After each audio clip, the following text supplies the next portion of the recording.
Hey YouTubers, welcome back to the channel. Today is another market moments video where I pick a few key stories to do with the market from the past week and summarize what's been going on with them. Today I thought we can talk about why Twitter has introduced a no trouser policy, how Sundar Pichai decides to take a page out of Elon Musk and Jeff Bezos' book. Let's see if the magical Bitcoin has come back with a vengeance, and finally let's talk a little bit about the best British cuisine, Greggs sausage rolls. While you watch the intro, why not hit the subscribe button and don't forget to hit the like button so that YouTube uses its algorithm to show this video to other people, and obviously also because you're just going to love what's going to come in this video today.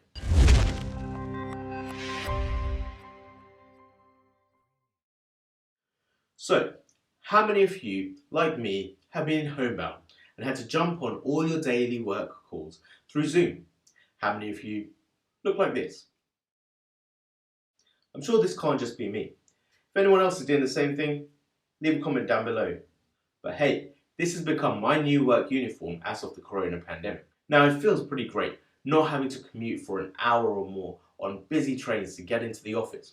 However, I do miss being around physical people in the office rather than living life on a daily basis with rectangles of half-dressed colleagues showing shoulders up.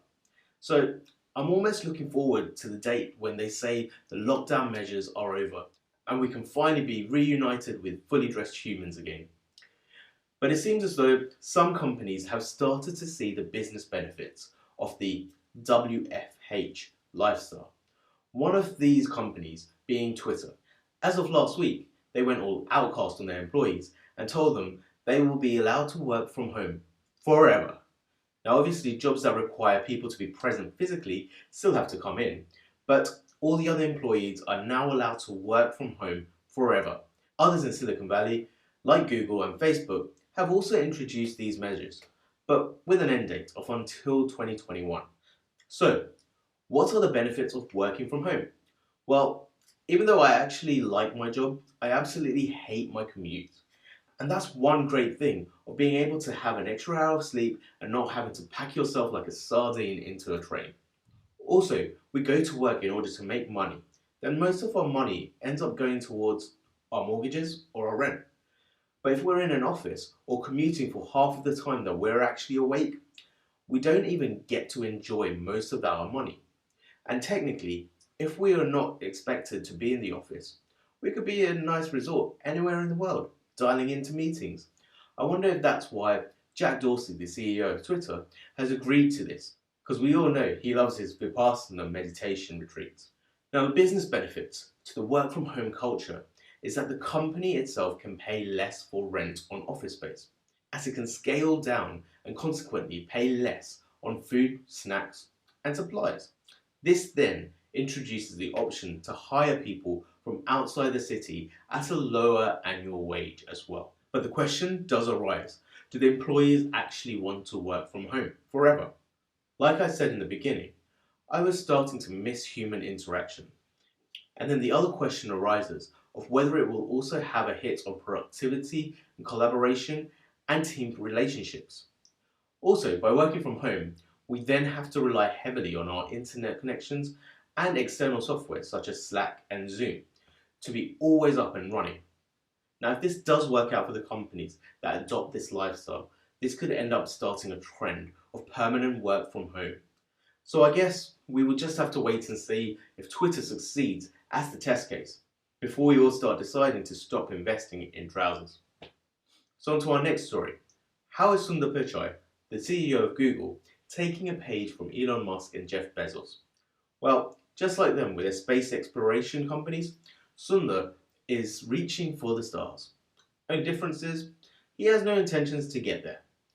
Google has a secretive company called XLab, where they have a division of their business that works on other bets. Almost like the Batcave and Iron Man's basement, where the X is all about making cool stuff, such as their self-driving cars, Waymo, or drone delivery systems, Wing, and what we're going to be talking about today, Loon, their LTE balloons. So it's almost hard to believe that there are places still in the world with no internet. This is where Loon comes into play. Like I mentioned, it's an LTE balloon company. They're basically hot air balloons that fly twice as high as planes at about 12 miles up, but are used to send internet back down to the areas with undeprived infrastructure, such as Africa. Currently, only 40% of people in Africa have internet access. Furthermore, only 21% of people in Mozambique has internet access. This is due to many rural or remote areas that lack the ground infrastructure needed for internet connectivity. And now, very soon, the people in Mozambique will be looking up into the sky and saying, no, it's not a plane, it's not a bird, it's not even Superman, it's a Google balloon. Thanks to a deal with the mobile carrier Vodacom, Loon has managed to seal a deal to provide internet service to Mozambique by essentially putting floating broadband cell towers in the air. Currently, Loon is already operating in Kenya, and now with a deal in Mozambique, they are slowly making their way around Africa to provide internet to the, give or take, 600 million people who are still internet free. Now, why is that great news for Google though? Well, this means that all these extra people getting connected to the internet will also result in a lot more people Googling, and therefore more ads, which means a double source of revenue for Google, from the deals which they make with the cell carriers with the balloons, and then also the increased ad revenue.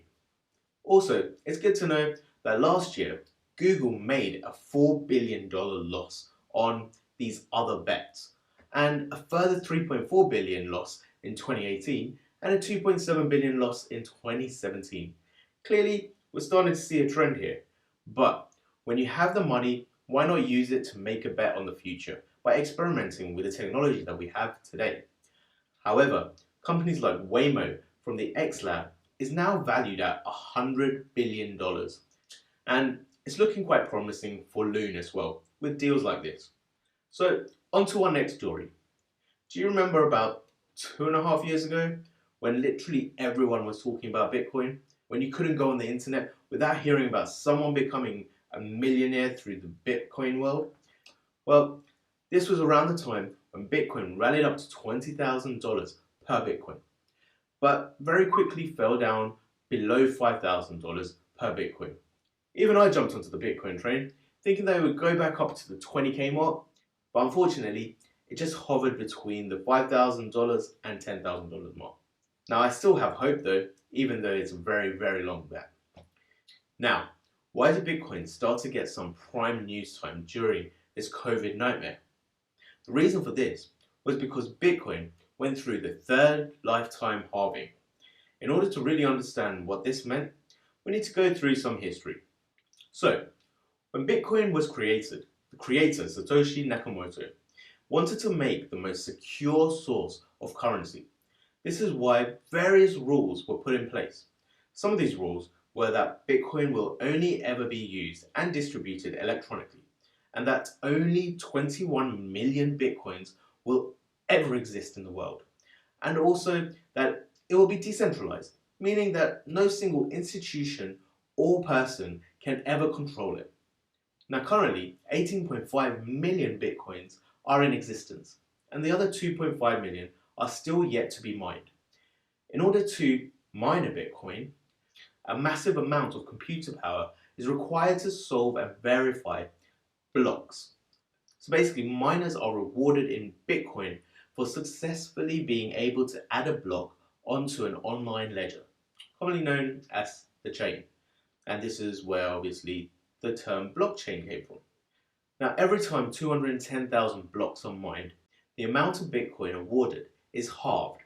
So in 2009, you could get 50 Bitcoins for every block that you're able to mine. Then in 2012, it dropped down to 25 Bitcoins for every block that you mine. And then in 2016, this became 12.5 Bitcoins per block. And last week was the mark of the third halving. Therefore, now, when someone manages to mine a block, they're then awarded 6.25 Bitcoins. And with Bitcoin hovering around the $9,000 mark, this means it will generate to miner around $56,000 in order to mine a Bitcoin.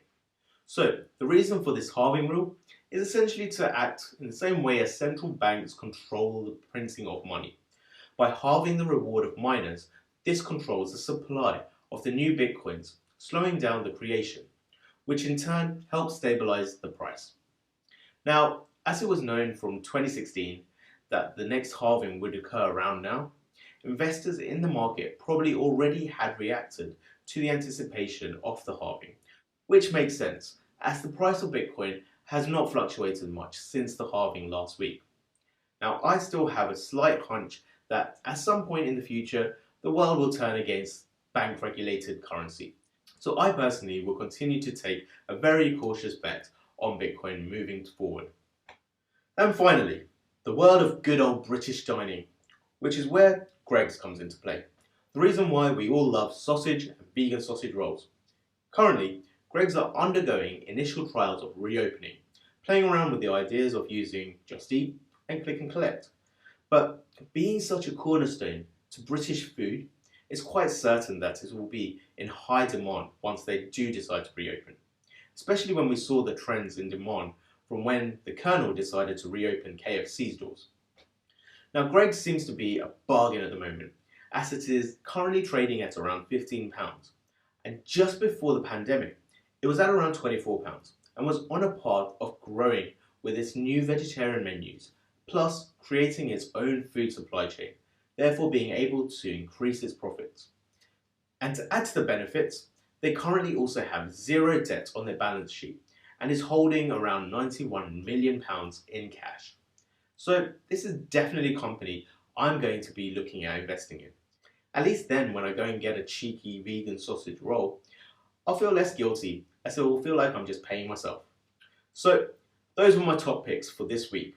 Now, as always, I'm no financial guru and I have no background in finance or investing, but I'm just giving you an insight into the research along my investing journey. But hey, if you enjoyed the video, leave a comment below of any other companies you would like me to report about in the next market moment, and don't forget to subscribe and hit the bell button so you can get a notification when my next video comes up. And as always, don't forget to like, share and comment. See you in the next video. Bye.